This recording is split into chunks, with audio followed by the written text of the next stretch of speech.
एक तरफ दिन की तस्वीरें, दूसरी तरफ रात का गुस्सा। इस गुस्से में नेतन्याहू के युद्ध वाले इरादों को पीसने की कोशिश हो रही है। ये इजराइल है। एक तरफ उस इलाके से गुजरता हुआ हाईवे है जो वेस्ट बैंक के करीब है, दूसरी तरफ तेल अवीव का वो इलाका है जहां जून 2025 के महीने में दुनिया ने ईरान की मिसाइलें गिरती हुई देखी हैं। दोनों तरफ गजा के युद्ध को रोककर बंधकों को वापस लाने की मांग तेज हो रही है।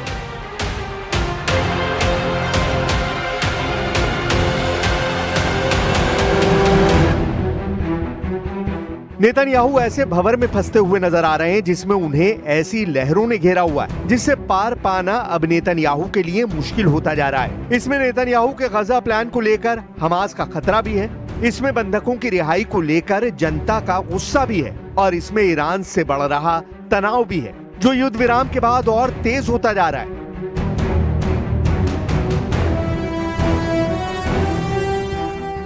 नेतन्याहू को डराने वाली सबसे खतरनाक तस्वीर ये है। नेतन्याहू को बेचैन करने वाला वीडियो गजा की तबाह हो चुकी गलियों में नहीं बल्कि इजराइल के सड़कों और हाईवे पर बनाया जा रहा है। इस वीडियो में नेतन्याहू को इजराइल के लोग ही चैलेंज कर रहे हैं क्योंकि नेतन्याहू ने गजा को लेकर जो फैसला किया है उसका सबसे बड़ा विरोध अरब देशों, ईरान या फिर तुर्की में नहीं बल्कि इजराइल में हो रहा है।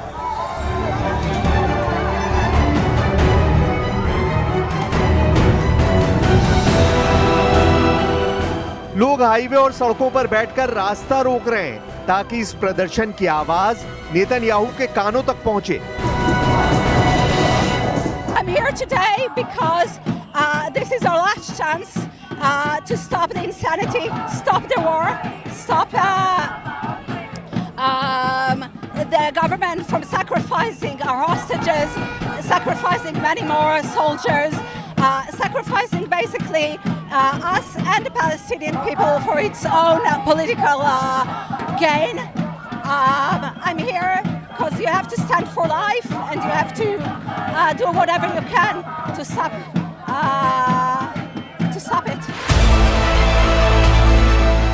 इन प्रदर्शनकारियों को काबू करने के अलावा नेतन्याहू के सामने फिलहाल और कोई रास्ता नहीं क्योंकि उन्होंने भी ऐलान कर दिया है कि युद्ध बंद नहीं होगा बल्कि और तेज होगा।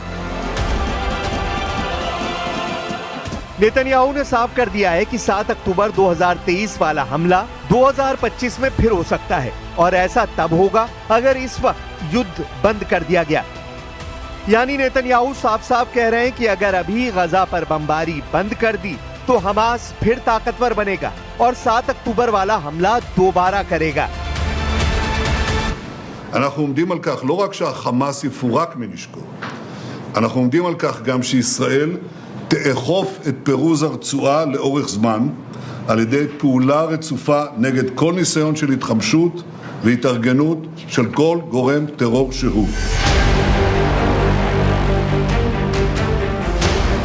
नेतन्याहू गजा पर 100% कब्जा करना चाहते हैं, यानी पूरा का पूरा गजा कंट्रोल करना नेतन्याहू के एजेंडे में है। अभी इजराइल का गजा के 75% इलाके पर कब्जा है और 25% ऐसा इलाका है जहां गजा के करीब 20 लाख लोग टूटी फूटी इमारतों और टेंट में रह रहे हैं।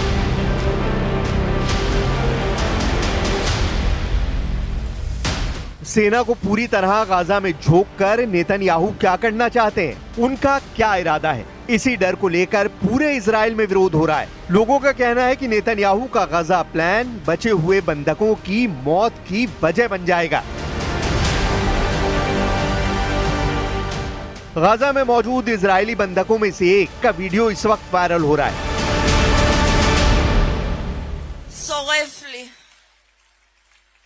שורף לי הלב מרוב געגוע. הלב שלי שרוף כולו בגלל מתן שלי. מתן, אני, עם שלם, אנחנו עושים את כל מה שאנחנו יכולים בשבילך, בשביל כל החטופים והחטופה. אז מתן ביקש מקודם בסרטון רעש. תנו למתן רעש! तेल अवीव में गगनचुंबी इमारतों के बीच जुटी ये भीड़ नेतन्याहू के लिए सबसे बड़ा चैलेंज बन चुकी है। इजराइल में हजारों लोग हमास के कब्जे में मौजूद बंधकों की रिहाई की मांग कर रहे हैं। आसमान की ऊंचाइयों से इस प्रदर्शन को दिखाकर नेतन्याहू की महत्वाकांक्षाओं का कद समझाया जा रहा है। वहीं इजराइल के हाईवे पर नेतन्याहू का युद्ध वाला गुरूर पिघालने वाली आग लग चुकी है। ये लातरून से यरूशलेम के बीच हाईवे की तस्वीर है। नेतन्याहू पर इजराइल के लोगों ने स्ट्राइक कर दी है।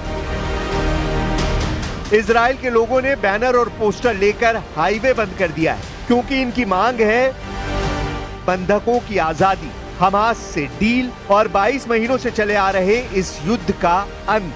ये 3 डिमांड इजराइल में नेतन्याहू की पॉलिटिक्स को चैलेंज कर रही है, क्योंकि 20 से ज्यादा बंधक अब भी हमास के कब्जे में हैं और उनकी आजादी की मांग अब तेज होती जा रही है। साथ में गाजा युद्ध को खत्म करने की मांग है, जिसमें 62,000 से ज्यादा लोगों की मौत हो चुकी है, जबकि नेतन्याहू ने गाजा पर फाइनल चढ़ाई का अपना फैसला और तेज कर दिया है। इजराइल में नेतन्याहू के खिलाफ गुस्से को एक पोस्टर के जरिए समझिए। इस पोस्टर में ट्रंप से अपील की गई है कि वो इजराइल को बीबी यानी बेनियामिन नेतन्याहू से बचाए। अब कुछ महीनों पहले तक गाजा को रौंदने के लिए पूरी तरह से तैयार इजराइल में ऐसा क्या हो रहा है कि आम शहरी युद्ध के सामने दीवार बनकर खड़ा होना चाहते हैं। I wish this day will move something, will bring some sort of agreement, and I just want the war to be over. I don't want any more death, any more suffering. I think we had enough. क्या Netanyahu इन तस्वीरों को देखकर पिघलेंगे? क्या Netanyahu highway जाम करने वालों के सामने झुकेंगे? यरूशलेम से लेकर तेल अवीव, इजराइल के कई शहरों में इस तरह के प्रदर्शन तेज होते जा रहे हैं, क्योंकि नेतन्याहू गाजा पर 100% कब्जे की तैयारी कर चुके हैं। ऐसे प्रदर्शनों में हजारों लोग शामिल हो रहे हैं। ऐसे प्रदर्शन दिन ब दिन और तेज होते जा रहे हैं।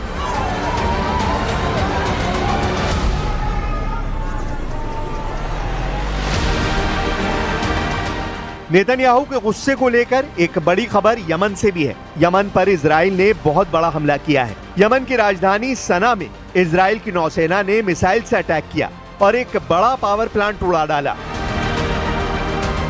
गाजा का युद्ध शुरू होने के बाद से इजरायली नौसेना ने यमन पर दूसरी बार हमला किया है, जबकि इजराइल अब तक यमन पर 14 स्ट्राइक कर चुका है। इजराइल ने अब तक यमन पर लड़ाकू विमानों से हमले किए हैं, ड्रोन से हमले किए हैं, अब जमीन से जमीन पर मार करने वाली मिसाइलों से भी हमले किए जा रहे हैं। इजराइल से यमन 1800 किलोमीटर दूर है और यमन के खिलाफ उसके सभी ऑपरेशन बहुत बड़ी तैयारी के साथ अंजाम दिए जाते हैं। वैसे यमन की पब्लिक भी गुस्से में है। यमन कई बार इजराइल को अपनी मिसाइलों से दहला चुका है। हालांकि यमन की तरफ से इजराइल पर लॉन्च की गई ज्यादातर मिसाइल और ड्रोन रास्ते में ही इंटरसेप्ट कर लिए जाते हैं, लेकिन यमन इजराइल पर लगातार हमले करते रहता है और इस भीड़ ने तो नेतन्याहू को बहुत ज्यादा परेशान कर दिया है। इसीलिए कहा जा रहा है कि नेतन्याहू ऐसे भंवर में फंसते नजर आ रहे हैं जिसमें उन्हें ऐसी लहरों ने घेरा हुआ है जिससे पार पाना अब उनके लिए वक्त के साथ मुश्किल होता जा रहा है। नेतन्याहू के गाजा प्लान को लेकर इजराइल में ज्यादा जोश नजर नहीं आ रहा। अक्टूबर में जिस युद्ध को 2 साल हो जाएंगे, अब उसी युद्ध में नेतन्याहू खुद घिर चुके हैं। उनके सामने हमास का खतरा, बंधकों की रिहाई का मुद्दा है और ईरान के साथ यमन से बढ़ रहा तनाव भी है।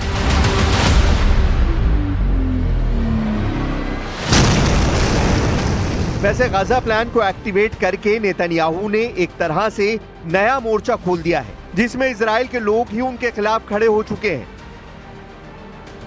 नेतन्याहू अब तक इजराइल की पब्लिक को गाजा प्लान के लिए तैयार नहीं कर पाए हैं और उनका गाजा पर पूरी तरह कब्जा करने का इरादा अटल नजर आ रहा है।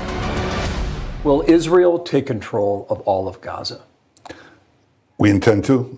Well, we don't want to keep it. We want to have a security perimeter. We don't want to govern it. Gaza से आया ये नया वीडियो देखिए, जिसमें वैसे तो नया कुछ भी नहीं है, क्योंकि पिछले 2 महीनों से गाजा में यही हालात बने हुए हैं। खाने की कमी और गाजा का ब्लॉकेड अब यहाँ भूख की तड़प को बढ़ाते जा रहे हैं। गाजा में भूख से अब तक 239 लोगों की मौत हो चुकी है। इनमें 106 तो बच्चे थे। इजराइल की सेना का आरोप है कि गाजा पहुंचने वाली रसद को हमास लूट रहा है, जबकि गाजा की तस्वीरों से साफ होता है कि यहाँ के लोग बमबारी से ज्यादा अब भूख को बर्दाश्त नहीं कर पा रहे।